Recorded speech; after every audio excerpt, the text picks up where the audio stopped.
Salve, Shmopsfera, tudo bem com vocês? Estamos aqui no meio de agosto e aqui vai o Drops de julho. Atrasado, eu sei, mas acredite, foi por uma boa razão. Não que tenha faltado assunto no mês passado, mas, cara, esse teve o tão esperado anúncio da M2, do qual nós vamos falar logo mais, e se prepara que vem mais coisa grande pela frente. Mas antes de eu começar a soltar um monte de notícia, fica aquele lembrete amigável de sempre. Se você gostar do que vai ver aqui, considere assinar o canal, deixe seus comentários, compartilhe o vídeo para que o YouTube permita que a gente continue crescendo e bora falar das novidades que rolaram em julho, porque sim, foi coisa pra cacete. Finalmente foi anunciada a versão de Dodonpachi Daiojo da M2, né, que deve sair em 7 de dezembro de 2023, um presentão de aniversário para mim, diga-se de passagem. Esse é talvez o maior anúncio em termos de shmups em muito tempo, tá? Porque, cara, Dodonpachi Daiojo é tido como um dos melhores jogos da série e ele nunca saiu para nada que não fosse o PlayStation 2, ficando aí isolado no Japão também por questões de mercado. O pacote vai sair com a versão normal do jogo e Black Label, ou seja, um lançamento bastante completo aí para os fãs da série, né? E as plataformas que vão receber esse pacote são o PlayStation 4 e o Switch. E bora falar de Truxton. A M2 também anunciou que o próximo Toaplan aqui de garagem é nada mais, nada menos do que o nosso querido Truxton, também conhecido como Tatsujin em terras orientais. Não se sabe ainda quais jogos vão ser incluídos no pacote e quando que ele vai sair, mas podemos imaginar que pelo menos Truxton 1 e 2, ou seja, o Tatsujin e o Tatsujin World Arcade vão estar lá. É possível que as versões de Mega Drive PC Engine também. E, bom, fica a dúvida, né? Será que a M2 vai assumir que Batsugun, que é tido como a sequência espiritual do Truxton, vai fazer parte desse lançamento também? Fica aqui aquele pedido, né? Vai lá, M2, por favor, salva a gente da City Connection, vai. Eu nunca te pedi nada. Não, mentira, eu vivo pedindo coisa pra vocês, tá? Mas dessa vez é sério, tá bom? E por falar em M2, finalmente alguém conseguiu quebrar a criptografia da ROM do GG Aleste 3, que vem incluída no pacote Aleste Collection. Na época esse jogo foi anunciado, né, mas houve muita discussão sobre ele rodar realmente ou não em um Game Gear, porque muita gente achava que era mentira, né? É de se esperar esse tipo de desconfiança, porque o jogo realmente é fantástico, mas não, amigos, não tem truque sujo aqui. O jogo roda em Game Gear sim, eu testei. E claro que ele fica com slowdowns, sprite flicker, coisa que qualquer jogo de Game Gear teria, né? Mas a M2 aqui não trapaceou nesse jogo não, tá? Tanto que já tem até cartucho pirata do GG Aleste 3 sendo vendido aí nas lojas chinesas de sua preferência. Se você quer mais Toaplan, a Bitwave traz Toaplan para você. A Bitwave anunciou o segundo pacote de ports para PC, vindo aí da Toaplan, que são tidos como os Beatles dos shmups, dessa vez incluindo Flying Shark, Fire Shark, Slap Fight e Hellfire. Eu fiz o review da primeira parte desse pacote aqui no canal, eu fiquei bem contente com o que eu vi. E cara, se eles simplesmente repetirem o feito, vai ser muito bom, cara, porque quem joga só em PC vai ter acesso aí a ports excelentes. E vamos falar da série Arcade Archives, que acaba de ganhar mais um título de peso, o Raigar State of Fighter, que chega às plataformas de emulação e é um jogo que você deve conferir. Curioso é que a Tecmo não é exatamente famosa por fazer shmups, né? Mas esse jogo em específico é bem bom.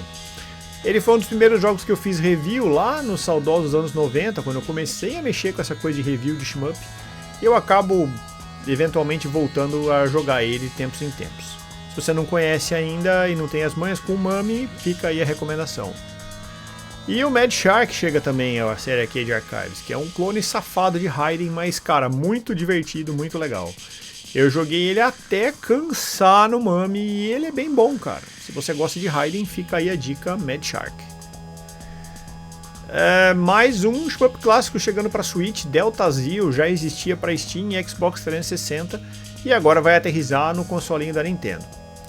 O jogo da Triangle Service tem uma pixel art bem bonita e uma jogabilidade interessante e uma dificuldade pra lá de absurda, além de um sistema de armas único e bem interessante. Ele vai chegar aí nas lojas no dia 3 de agosto.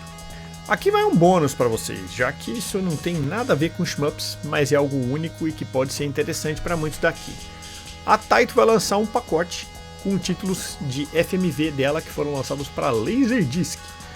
O pacote sai para Nintendo Switch. Eu nunca fui muito fã desses jogos FMV, até porque eu nunca tive um Laserdisc e eu nunca me entendi com FMV, mas eu sempre achei eles lindos de assistir. E o segundo bônus é esse aqui, cara, um remake de Kage Shadow of the Ninja, que também não tem nada a ver com os shmups, mas convenhamos que, cara, isso aqui é bom demais pra gente não falar dele, tá? Kage é um jogo de Famicom e NES que surgiu aí como um concorrente de Ninja Gaiden, mas sinceramente, cara, pra mim, na minha humilde opinião, é muito melhor que Ninja Gaiden. E sim, pode me odiar, eu não ligo, eu prefiro Kage mesmo. O jogo está sendo feito pela Tengo Project, que fez um trabalho aí maravilhoso em Wild Guns e Ninja Warriors e tem tudo para resultar em um baita remake. Enfim, fica aí a minha frase, eu nem sempre jogo jogo de plataforma, mas quando eu jogo, Kage é um deles. E segue os lançamentos da Eden Arcade Collection Volume 2, dessa vez Gun Force 2 e Air Duel. O segundo pacote foi anunciado recentemente pela Strictly Limited Games e os jogos são um bocado obscuros, o que acaba sendo sempre interessante. Você pode adquirir eles diretamente pelo site, né, e receber aí dentro de alguns anos em tempo para, sei lá, jogar quando tiver aposentado, né, já que é impossível receber isso logo. E aqui vai uma contribuição que veio do Nelo, um dos inscritos do canal, tá? Muito obrigado, Nelo, valeu aí. Ele mandou o seguinte, cara, a equipe de desenvolvimento do Macross Shooting Insight falou um pouco sobre o jogo e parece que vai seguir um esquema que mistura shmup e RPG. Aparentemente o jogo vai contar com diferentes modos de scroll, alternando aí modo vertical quando você está jogando com a nave, horizontal quando estiver jogando em Gearwalk, e movimentação 360 graus quando estiver jogando com o modo Batroid, algo mais ou menos similar ao Nier. O jogo vai contar com múltiplos personagens, algo que foi visto similar em Caladrius, tá? E deve ter aí algum modo campanha, mas eles estão fazendo um bocado de mistério sobre esse jogo. O trailer do jogo, por sinal, né, que foi lançado até o momento, é uma piada, cara. É uma aula de como não fazer um trailer de jogo, porque ele mostra tudo menos o gameplay. Enfim, como fã de Macross e fã de shmups, eu começo particularmente a ficar preocupado, mas vamos ver aí o que vai ser lançado ao final das contas. E esse aqui veio para estragar o meu último vídeo. Eu tinha acabado de gravar o review do Razer Arcade Chronology, no qual eu falo que o jogo está disponível só para PlayStation 4 e Switch, né? Enfim, uns 2 dias depois de eu lançar esse vídeo, veio o anúncio de que ele vai sair para Steam também. Enfim, né? Ruim pra mim, mas bom pra você que tem PC, que vai finalmente poder jogar esse pacote. Se você não sabe do que eu tô falando, volta aqui e assiste tanto o review do Razer Arcade Collection quanto do Dossier Ray, que você vai ter toda a informação necessária. E mais um clássico dos anos 90 chega a Steam.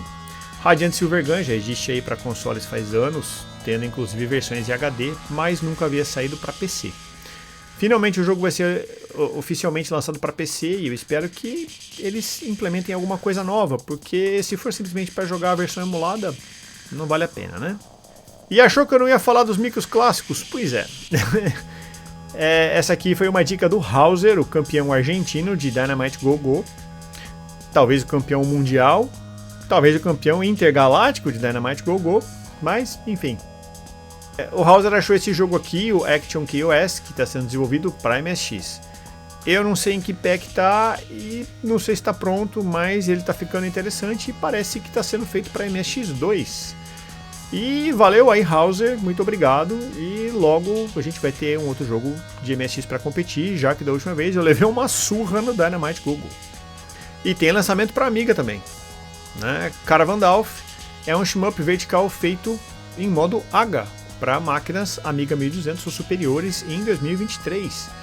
É legal ver lançamentos assim, né, para as máquinas antigas, ainda mais quando saem com esse nível de capricho, né? O interessante é que você sabe que ele é um autêntico jogo de Amiga mesmo, sabe como? Presta atenção. Tá vendo? Não tem música no gameplay. Viu? Só um jogo de Amiga autêntico não tem música no gameplay. Tirando isso, o jogo parece bem legal e, bom, quem sabe implementam música nele, né? Já que shmup sem música é tipo o cheeseburger sem queijo. E vamos falar dos indies em destaque do mês. Lembrando que sim, eu vejo muito mais indies do que esses, mas eu separo os que me chamam a atenção. Tá? Se você está desenvolvendo um jogo indie e quer que eu fale sobre ele, Me procura pelos links da descrição do vídeo e manda o seu jogo para dar uma olhada, cara, porque eu realmente não gosto de dar opinião de jogo sem ter jogado, não faz sentido, né? Então assim, as chances de eu falar do seu jogo aumentam muito se eu puder jogar ele. Um dos destaques aqui do mês é o Red Titans, que é um joguinho simples, direto ao ponto, mas bastante interessante. Os gráficos são simples, a jogabilidade não podia ser mais direta e só por isso eu já gostei dele. Ele está disponível na Steam e o preço está bem em conta. Helltrench não saiu ainda, mas eu gostei demais do que eu vi. Os gráficos são bem interessantes e eu adorei a jogabilidade com scroll multidirecional. Com certeza vou ficar de olho e acho que você devia ficar também. O jogo está disponível na Steam, mas ainda não pode ser comprado. E mais um que não está pronto ainda, mas eu estou acompanhando, é o Endrant Star, que me lembra os shmups de Super Nintendo ou Mega Drive. Eu gostei bastante do estilo gráfico da jogabilidade e espero que o desenvolvedor lance vídeos com um pouco mais de informação para a gente entender melhor o que vem aí, mas o que foi mostrado até o momento está bastante interessante. E era isso, galera. Essas foram as novidades aí do mês de julho. Atrasado, mais uma vez, eu sei, me desculpe, mas você não ia querer esperar um mês para que eu falasse dos lançamentos da M2, né? E se vocês gostaram do que viram até aqui, já sabe, assina o canal, comenta, compartilha com os amigos, aquele rolê todo que vocês já estão cansados de saber. E mais uma vez, muito obrigado por ter assistido o vídeo até o final. E era isso, gente. Abraços e fui!